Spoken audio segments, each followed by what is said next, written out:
Assalamualaikum, salam sejahtera. Debat Bola episod 98. Saya Amir Fuad bersama rakan saya Amir Arafat dan juga Jufri Juki. Hari ini kita telah kembali ke studio yang baru. Kalau boleh tengok ni, studio baru ni sebenarnya. Semenjak renovate. MZO hari ni kita dapat beli satu studio. Murah. Ada bagian je. Sebab memang betul-betul nak jual lah studio tu. Inilah studio dia. So kita dah kembali hari ni. Dah tutup dah episod 98. Lagi 2 episod nak masuk ke 100. Macam Naruto kan. Macam tiba-tiba dia nak habis. Macam Crayon. Macam nak habis pula dah 100 episod. Crayon Shinchan. Okay. Hari ni episod 98 kita nak bercerita tentang Sri Pahang. Pasukan yang orang kata struggle lah sekarang ni, tengah bergelut. Dan Amir cakap top 4 lah. Tunggu lah kita cerita dulu. Top 4. Sabar. Okey, nak cerita pasal Sri Pahang ni sebab dia rehatkan Thomas Dooley. Time time recess. Dia rehat kan? So aku pun dah tahun 2021 aku pun tak faham kenapa pengurus main rehat lagi kan. Okey, menjelang perlawanan Melaka United itu, Thomas Dooley dari Amerika Syarikat seperti kita tahu dilaporkan telah direhatkan oleh Sri Pahang bersama pembantunya Christopher Gamel. Tugas Dooley dijangka akan digalas, bukan dijangka, memang dah digalas oleh pengurus pasukan Dollah Saleh. Langkah pengurusan pasukan Sri Pahang ni merehatkan jurulatih itu turut mengundang pelbagai reaksi lah. Ada yang kecam, ada yang macam Dollah is back, apa semua kan. Di kalangan peminat setia di laman sosial. Kebanyakan ada yang penyokong yang menyifatkan ia satu tindakan yang kurang bijak dan terburu-buru. Sebab aku kata terburu-buru ni sebab 2 perlawanan. Kena rehat dan juga kena rehat ke pecat ke aku tak tahulah. Tapi kita nak cerita. Okey. Kau rasa macam mana, Mat? Sebagai pemerhati Sri Pahang, kau rasa terburu-buru merehatkan Thomas Dooley selepas 2 perlawanan? Aku rasa kalau kita nak bercakap dari segi tanpa menyentuh isu di luar Padang, aku rasa ianya agak terburu-buru lah. Tapi kalau sebabkan ada kes di luar Padang, mungkin disebabkan tu aku tak merasakan 100%. Okey, kalau dalam Padang kau rasa tu terburu-buru? Aku rasa terburu-buru. Walaupun kalah 2 perlawanan? Yes. Kau tak ada, kau guide team, aku rasa on Februari kot, kau ada lebih kurang sebulan lebih, 3 minggu untuk prepare the team. Kau baru appointed on 3rd of January. Kau tak ada masa yang banyak untuk kau kenal player. Jadi kau tengok dari throughout perlawanan persahabatan dia dengan UiTM, tak silap aku, ada perlawanan dia, ada 3 perlawanan persahabatan tu, semua dia turunkan semua player. Semua player, dia nak tengok, dia nak kenal player dia. Jadi ada certain player yang datang sebelum kehadiran dia. Dia belum datang, player tu dah ada, import. Jadi dia nak kenal player dia. Jadi memanglah tu Oli. And Thomas Dooley saya cakap, dia datang untuk memperbaiki daripada tangga ke-8 last season. Bukannya untuk menjuari apa-apa, dia tak mention pun benda tu. Jadi, dia tahu apa yang dia nak capai lah. Tapi sebenarnya terburu-buru. Kenapa Sri Pahang rehatkan bukan pecat? Apa beza dia tu? Yang kau faham lah. Kenapa kita masih guna lagi term ataupun terma rehat? Yang aku faham Sri Pahang ni ikut trend lah. Itu yang aku faham lah, ikut trend. Ikut trend terkini. Bukan trend ni. Ini ikut adat resam. Orang kata adat resam Liga Super. Bertahun. So sabas lah untuk Sri Pahang FC mengekalkan adat resam ni lah. So kalau kau tanya aku, tak ada sebab aku bersetuju dengan Amir.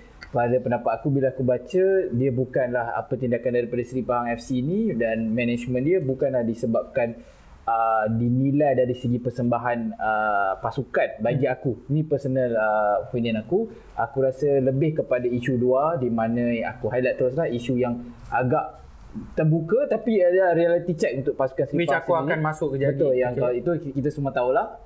Jadi itulah punca dia. Untuk jawab soalan kau kenapa direhatkan, sekali lagi aku cakap ini trend yang macam aku pun tak tahulah siapa kan dia punya orang kata trendsetter ni yang membawa rehat-rehat ni. Nak sek. Mungkin kenapa ada trend ni, mungkin macam aku cakap ada segi kenapa tak set terus, mungkin dari segi pampasan, clause yang kita tak pernah tahu. Dan mungkin ataupun klub-klub kat Malaysia ni ataupun pasukan negeri dulu tak mampu. So dia cakap lah rehat kan, mungkin bayar dulu 2-3 bulan gaji dia mampu bayar. Aku nak tambah daripada Joe ni, bila kau pecat, kau kena bayar pampasan. Betul. Penuh. Bila kau rehatkan, Orang tu dah lama Gaji kena jalan, rehat, ya. bayar gaji jalan. Confirm kalau rehat gaji jalan Tapi 3-4 bulan berapa lama dia nak rehat. Lepas tu dia letak jawatan, dia tak perlu bayar pemasan. Aku rasa itu strategi pasukan Malaysia yang aku rasa kuno lah, because aku tak tahu benda ni tak protect kepada tak lindungi pengurus-pengurus lah. Bukan kepada Thomas Dooley je. Kebanyakan pengurus tempatan ataupun coach tempatan pun kena benda yang sama kan. Dalam urusan sekarang macam kau tengok musim lepas, Satya dipecat.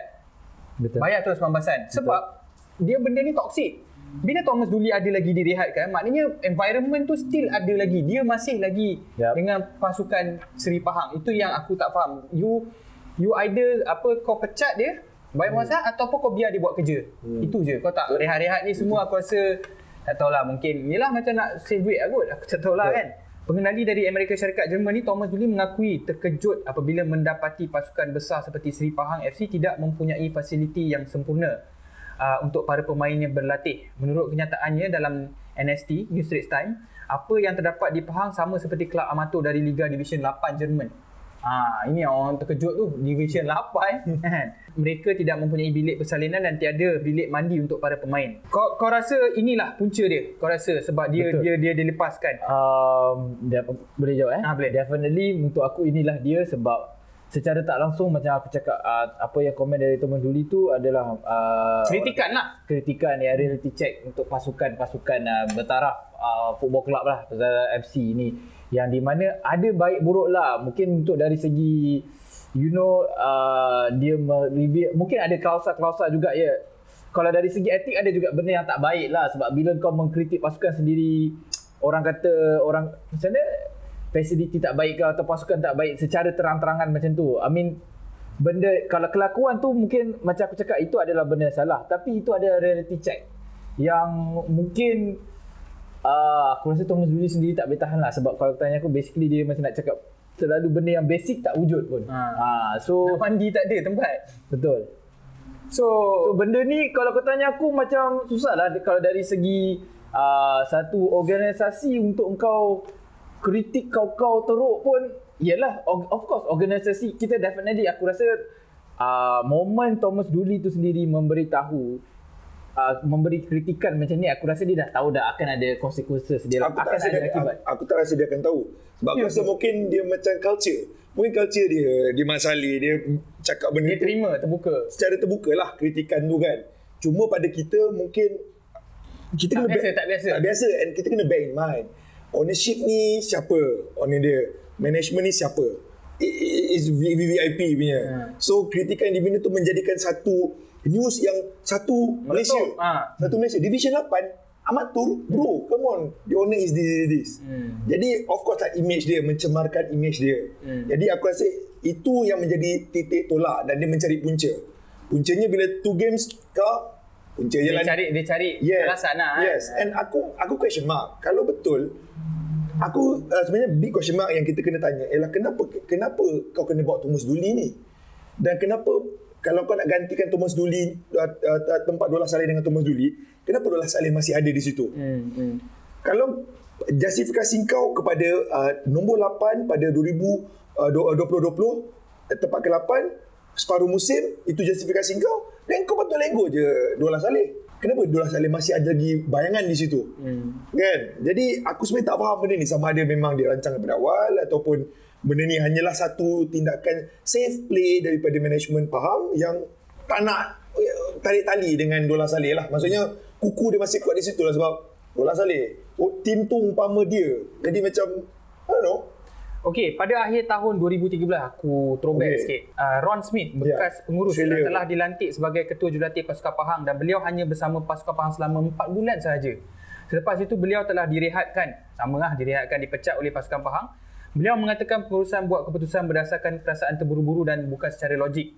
Beliau juga kata pengurusan tidak setuju dengan cara permainan di atas padang yang mahu menyimpan bola dan memegang bola lebih lama. Pengurusan mahukan permainan long ball, menghantar bola terus ke hadapan. Ataupun macam mana? Kalau korang tengok ni, macam Juf kan, kau tengok ni, pengurus Pahang, bukanlah Pahang je, pengurusan Pahang tak boleh dikritik lah macam tu. Sebenarnya bukan lebih kepada tak terima perubahan. Aku rasa dia terlalu nak micromanage ataupun nak sesuatu taktikal yang dia nak, yang which is kalau katanya aku lah, untuk asas bola sepak tu sendiri tak boleh pun buat macam tu. yang macam kau nak ada filosofi ataupun kau nak ada cara permainan macam tu dan kau mengharapkan manager tu mendengar kata pengurusan, which is kalau katanya aku totally wrong. It's totally wrong. Management atasan untuk bercampur aduk dengan tactical coach, dan kau nak cara ni lagi spesifik dalam kes yang kau cakap ni tadi, spesifik dia nak cara permainan macam ni is tak boleh. Memang itu bukan bola sepak. Yalah, perbelanjaan boleh, tapi dari segi taktikal tu kau memang kena percayalah. Kenapa at the first place kenapa kau melantik Thomas Dooley tu sendiri, mesti ada bersebab, mesti kau dah tahu atas nasihat siapa, dan kau nak question kalau pasal dia punya taktik tak sama dengan kau tak boleh lah. Aku rasa tak boleh relate dengan bola sepak sebenarnya. Pengurusan Pahang sensitif? Sensitif ya. Aku rasa mana-mana pengurusan pun akan sensitif. Dan akan ada buat micromanage macam yang Juf cakap tu. Tapi nak kawal taktikal tak logik lah, Mei. Tapi macam bukan taktikal, tapi mungkin gaya permainan. Kalau kau tengok macam Bayern waktu Pep pegang, kita tengok macam best. I mean tiki taka, tapi diorang rasa is the soul of the football tu. Jerman tu tak ada. Jerman tu tak ada. Terlalu macam robotik. Itu beramai yang diorang punya presiden, dia punya tapi banyaklah. Pep 2-3 tahun juga, Matt. Yes, exactly. 2 bulan je. 2-3 game.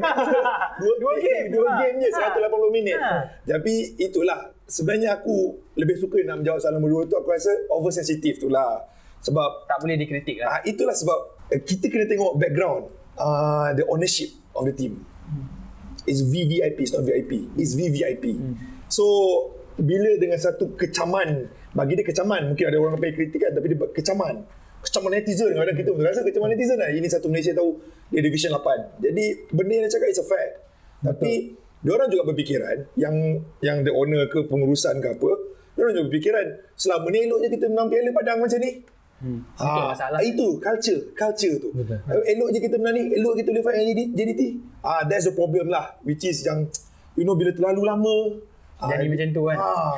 Adakah penyokong pengurusan tidak sabar atau tidak mahu percaya kepada proses, which is trust the process? Ada orang selalu cakap term trust the process ni sebenarnya datang daripada basketball, atau bola sepak memerlukan keputusan yang cepat.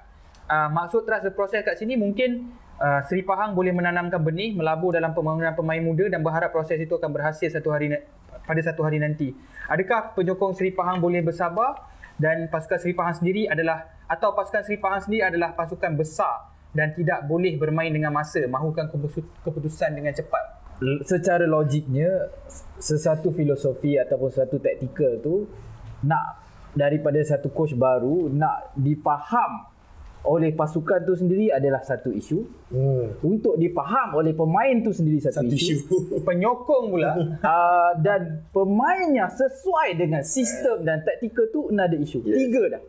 So proses tu semua hanya waktu yang boleh menjawab. Tambahlah yang isu-isu yang lain-lain, penyokong dan apa tak sabar. So kalau kau tanya tiga isu besar tu sendiri pun dah cukup menunjukkan yang kau cakap trust the process tu hanyalah masa. Kau tengok dekat mana-mana pun benda tiga tu yang akan membawa. Sebab kadang-kadang ada tim yang player faham, tapi taktikal tu sendiri, kadang-kadang ada taktikal kena faham yang mana coach tu punya taktikal buat dengan player yang ada. Dan ada coach juga yang membuat satu taktikal yang player kena adapt. So which is yang memang ambil masa lah benda ni semua. Tapi bila kita cakap trust the process, ada orang juga cakap kau kena bagi tahu juga proses apa yang kau tengah bina ni. Sebab dari Thomas Dooley mungkin tak tahu lah, mungkin dia ada tactical dia, mungkin kat sini itulah tadi tu kita boleh sentuh sikit pasal micromanagement tadi. Adakah player import yang dia ada? Tengok waktu Dola take over lawan Melaka United, dia cakap player tak fit. Aku rasa tu semua orang menghadapi lah. Second, dia kata import macam dia akan bagi peluang dia dekat Bokash Levy yang daripada Indonesia tu, dengan satu lagi Pedro Henrique yang Mamat Timor Leste tu. Dia kata not up to the standard pun. Jadi kita kena question, adakah ini player pilihan Dooley atau datang sebelum Dooley? Itu big question mark yang kita kena. Yang datang sebelum Dooley Sergio Aguero, lepas tu dia buang. Lepas tu dia buang, dia loan lah. Dia loan. Lepas tu dia masukkan Bokash Levy tu, and then Pedro Henrique untuk kota ASEAN. Jadi itulah tadi. Adakah player-player ni, sebab aku difahamkan diorang macam antara pemain yang pernah menjadi hasrat untuk Thomas Dooley bawa masuk, macam Lili Pali. Difahamkan juga macam Adisab. Jadi ini player yang dia nak. Tapi itulah big question mark tadi tu. Adakah sampai micromanagement tu pun pilihan pemain tu? Sebab kita faham dulu player bawa masuk pun management yang arrange. player turun first 11 pun management yang arrange. Kita pernah ada lalu season tu, aku rasa tim-tim lain mungkin ada yang mungkin Pahang masih meneruskan tradisi tu. Jadi itu pun menjadi, yalah, Duli first time God datang Malaysia. Terkejut. Terkejut. Dia pun boleh cakap yang sebelum ni dia ada cakap statement, Pahang sekarang yang ada sekarang ni tak hebat macam Pahang yang dulu. Jadi aku berorang dengan fan Pahang. Fan Pahang pun cakap tahun bila dia cakap power sangat tu. Jadi sebenarnya itulah sebenarnya mungkin Thomas Duli ni pun dia tak faham lah. Dia tak faham the culture Malaysia ni is different dengan Philippines kan. Itu pun mungkin menjadi antara masalah jugalah kot. Okey, last sekali lah. Amir itu dia tak adalah cakap top 4. Amir cakap Pahang, mula dia nak cakap top 4, lepas tu cakap KL. Oh, dia tukar? Dia tukar. Oh, dia tukar. Tapi Jufri ada cakap Seri Pahang mungkin bakal tersingkir ke Liga Perdana. Dola Saleh dalam sidang media sejurus tamat perlawanan menjelaskan bahawa beliau bersyukur dengan keputusan seri dengan Melaka United. Malam ni lawan Sabah. Okey, untuk mencari kemenangan pertama. Dia Sabah dengan PJ City ni aku difahamkan lah daripada source kita. Sabah dengan City ni 2 game ni, lepas ni kita akan break 2 minggu. Ini menjadi penentu kepada Thomas Duli. Kalau Dola boleh dapat collect maximum point ataupun 4 point, bye Duli. Oh, macam tu Jadi aku question dia. Duli tengah rehat ni. Rehat tak rehat dah. Rehat tapi macam Saya tak senang rehat kan. apa siap. Tapi aku tanya juga, bro, kalau macam tu, dia terminate ke mutual ke? Ini biasalah ni, ada kes FIFA lagi lah ni. So, okay, macam aku tadi, secara tidak berpuas hati, tapi Dola Saleh tambah, dia kata walaupun seri tak berpuas hati dengan corak permainan yang dipamerkan. Secara realistiknya, dengan pemain yang ada selepas 3 perlawanan, untuk Amir lah. Kau aku tahu dah jawapan kau. Kaget Seri Pahang. Aku percaya jawapan kau akan berubah bila Solah pula. Dola is back. The return of the king, bro. Okay, itu saja aku rasa perbincangan kita pasal Seri Pahang. Penyokong Seri Pahang pun boleh tinggalkan komen. Mungkin korang ada lagi sumber-sumber atau info yang boleh share dengan kita. Kita akan jumpa lagi di episod yang akan datang. Assalamualaikum dan salam sejahtera. Terima kasih.